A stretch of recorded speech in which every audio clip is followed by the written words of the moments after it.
giurare, diciamo recitare, in senso buono, recitare un giuramento contro il Barbarossa.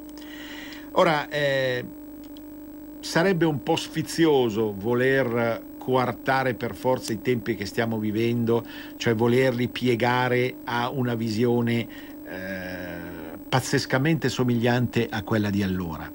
Certo, al posto di un uomo, il Barbarossa, che per certi aspetti era anche ammirabile, scusate, per tutta una serie di spunti, di voglia d'onore in battaglia, di visione certamente non solo crudele della realtà e del mondo.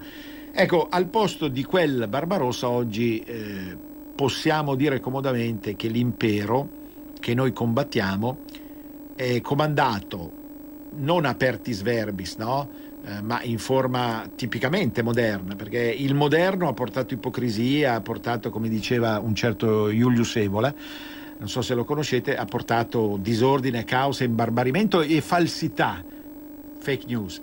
No, ma a capo c'è una signora, ora leggermente imbolsita, che ha un potere enorme sul mondo germanico.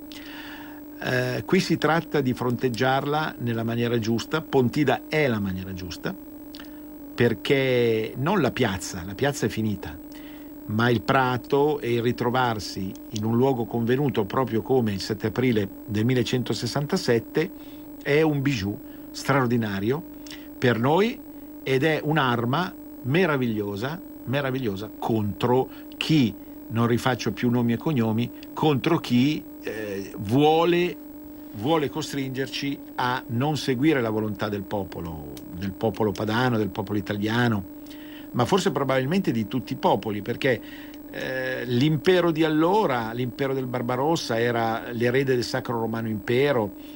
Certamente non usava maniere dolci e guanti di velluto, però aveva ancora un senso e un significato alla luce di quella che era la grande eredità prima dell'impero romano e poi della santità ineffabile dell'impero cristiano. Ma adesso tutto quello che si è instaurato è un falso impero basato su valori farlocchi che conosciamo tutti, poteri forti, mondialismo, meticismo, eccetera, nei quali questa imperatrice, ma chiamarla imperatrice è sempre un onore eccessivo, crede fermamente. Crede per tanti motivi. Crede perché si è formata nell'Europa dell'Est, si è formata con una visione di ispirazione comunista ed è un po' davvero la massima rappresentante nel mondo della maniera con cui l'ideologia comunista è diventata poco a poco l'ideologia mondiale ugualista, e quindi evidentemente comprende tutte le fasi e i gusti che abbiamo appena citato, cioè la voglia di rimpastare il mondo attraverso un mixage di carattere etnico, un mixage che offende la dignità di ogni singola etnia e di ogni singolo popolo, di ogni singola nazione. Vuole far tornare a comandare il mondo teutonico, che ha perso già 2 guerre, si è detto, sto dicendo banalità e ripeto quello che poi tutti dicono, a colpi di spread e non di armi che usava il Barbarossa. Quindi noi ritorniamo a Pontida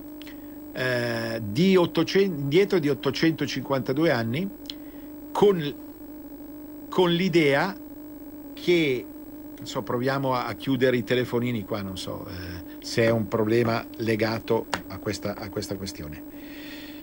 Con l'idea,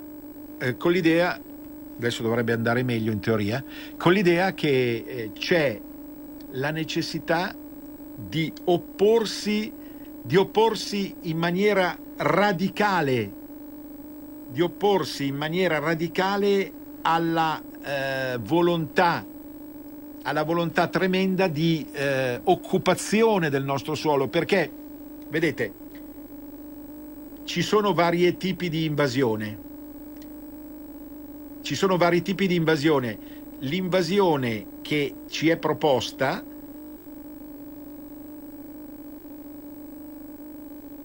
passa attraverso delle questioni legate al nuovo impero, capito?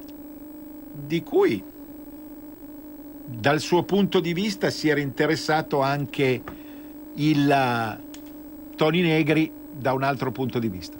Cosa facciamo? C'è molto disturbo qua, C'è molto disturbo. Sospendiamo un attimo.